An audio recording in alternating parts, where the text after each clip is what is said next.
अस्सलाम वालेकुम वरहमतुल्लाहि वबरकातुहू। मैं डॉक्टर फ़रहीन बोल रही हूँ। मेरे दो क्लिनिक्स है, एक मलकपेट पे है, एक चंद्रेन गुट्टे पे है। मेरे हस्बैंड जो है डॉक्टर सैयद आकिफ़ुद्दीन, जो जाने माने डॉक्टर है थे। उनका इंतकाल 5 महीने पहले हुआ था। उनका इंतकाल 5 महीने पहले हुआ और मेरे साथ एक फ्रॉड हुआ, जो कि बड़ा फ्रॉड ही है। तो उसके बारे में मैं आज बताना चाह रही हूँ। एक शख्स जो है 2 साल पहले मेरे हस्बैंड को अप्रोच करे कि डॉक्टर हूँ मैं, एक डीएनबी नेफ्रोलॉजिस्ट हूँ बोल के अप्रोच करके। मेरा एक हॉस्पिटल है चंद्रेन गुट्टे पे, जो कि गाजी किडनी सेंटर के नाम से है। तो हमारे हॉस्पिटल में एक डेंटल विंग स्टार्ट करिए आप लोग बोल के बोले। लेकिन मेरे हस्बैंड भी राजी नहीं थे, मैं भी राजी नहीं थी उस बात पे। उसके बाद इस दौरान मेरे हस्बैंड की बहुत तबीयत खराब हो गई थी, वो कैंसर के मरीज थे। तो वो शख्स जो है एक अच्छी दोस्ती रख रहा था हस्बैंड से, और हमारे घर वालों से आना जाना होता था घर पे। उनके घर पे भी हम गए, उन्होंने हमारे घर पे आ रहे थे। तो एक अच्छा रिलेशन बना हुआ था। उसके बाद जैसे मेरे हस्बैंड जो है जून में 6 तारीख को गुजर गए, और उसके 1 वीक पहले मेरे ससुर का भी इंतकाल हुआ, हार्ट अटैक होके उनका भी इंतकाल हुआ। 1 वीक में दोनों का इंतकाल हुआ। तो उसके बाद ये सास, हमारी जो सास है, उन्होंने अपने भाई को लेके थोड़ा प्रॉपर्टी के इश्यूज क्रिएट कर रहे थे। शरीयत के हिसाब से प्रॉपर्टी भाई को भी मिलना, मतलब मेरे मामू ससुर को भी मिलना बोल के। तो मैं एक्चुअली एकलौती बहू हूँ, एकलौती बेटी हूँ। उसके लिए मैं राजी नहीं थी बिल्कुल भी, तो कोई सपोर्ट भी नहीं कर रहे थे। उसके बाद जो है वहाँ से उनके लॉयर से नोटिस आया, तो मैं नोटिस रिप्लाई दी थी। तो जब मेरे एडवोकेट ने सजेस्ट किया कि आप जो है आपके जो भी वैल्यूएबल्स है और पैसा सोना जो भी है घर में मत रखिए, बल्कि उसके चंद दिनों पहले ही मैं एक फार्म हाउस था मेरा, वो भी सेल करी थी मैं। उसके इन्वेस्ट करना बोल के सोच रही थी। उतने में हस्बैंड की तबीयत बहुत खराब हो गई थी, इसलिए मैं कहीं इन्वेस्ट कर नहीं पाई, क्योंकि रोज आना जाना हस्बैंड के साथ हॉस्पिटल को लेके जाना, उसमें मैं काफी बिजी हो गई थी। तो इसके बाद जो है मैं खरी में मेरे पेरेंट्स का घर है, वहां पे मैं अपना सोना और पैसा रखी थी, जो कि बात सिर्फ मेरे मदर और सिर्फ ये बंदे को मालूम था। ये बंदे का नाम सैयद वजहुल्लाह हुसैनी है। ये बंदा है वो सैयद रेहान के नाम से जाना जाता।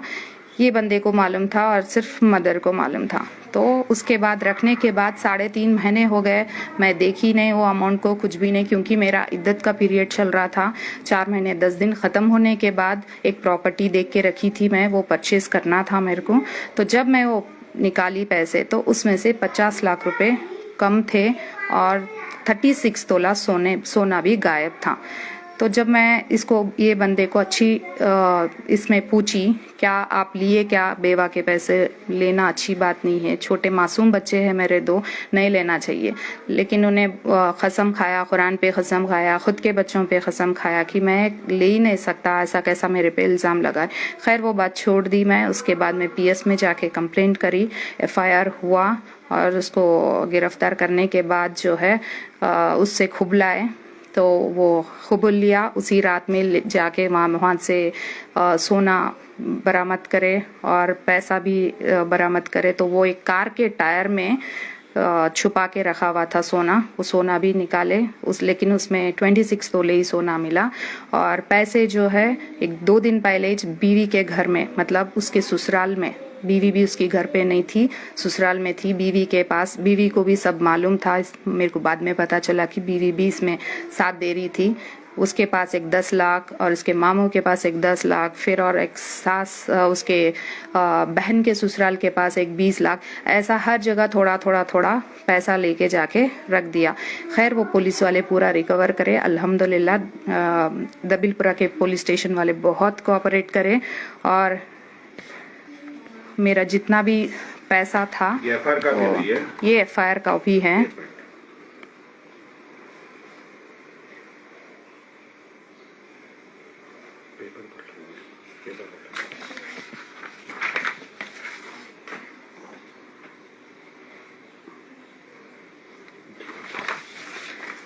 उसको स्टेशन बेल मिला और वो अभी बाहर ही है। अब बस पीएस वाले तो बहुत कोऑपरेट करे और कोर्ट से मेरा जो मिलना था मिल गया वो। लेकिन बस मैं ये बताना चाह रही हूँ आप सबको कि ऐसे लोगों से बच के रहना, क्योंकि दोस्ती बोल के जो घुस के जो इतना बड़ा कांड करे, तकरीबन 92 CR का पूरा जो भी था वो उसके पास से जो बरामद हुआ। तो और ये बंदा यही नहीं, एक फेसबुक अकाउंट भी चलाता जो सैयद रेहान के नाम से चलाता। तो ये भी मेरे को बाद में पता चला पीएस से कि ये जो है लड़कियों से बात करना, फंसाना, कई लड़कियों को ऐसा करता था, जो कि मेरे को बाद में पता चला। तो खास करके औरतों, खवातीनों को यही मैं मैसेज पहुंचाना चाह रही हूँ कि ऐसे बंदों से दूर रहिए, क्योंकि ऐसे बंदे अच्छे बन के आते और बाद में बुरा करते। और मैं हिम्मत से ये बोल रही हूँ कि एक्चुअली ऐसे इंसिडेंसेस बहुत होते होंगे, लेकिन कोई मीडिया के सामने एक्सपोज नहीं होना चाह रहे। लेकिन मैं इसीलिए बोलना चाह रही हूँ क्योंकि अगर इस चीज को अगर दबाया गया, इस चीज को अगर मैं नहीं बोलूंगी तो नेक्स्ट और एक भी ऐसे ही इससे शिकार होते। और ये बंदा ना तो डीएनबी है, ना तो एमबीबीएस डॉक्टर है, ये फेक डिग्रियों से अपने हॉस्पिटल को चला रहा था। ये भी मेरे को बाद में पता चला। और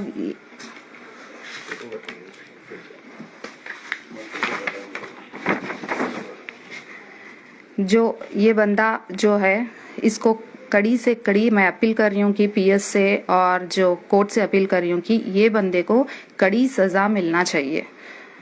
और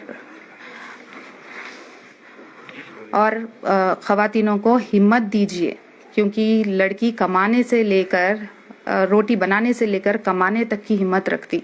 तो जब हिम्मत से काम लेंगे तो बाकी के लोग भी बच जाएंगे। तो जज़ाकल्लाह, अस्सलाम वालेकुम।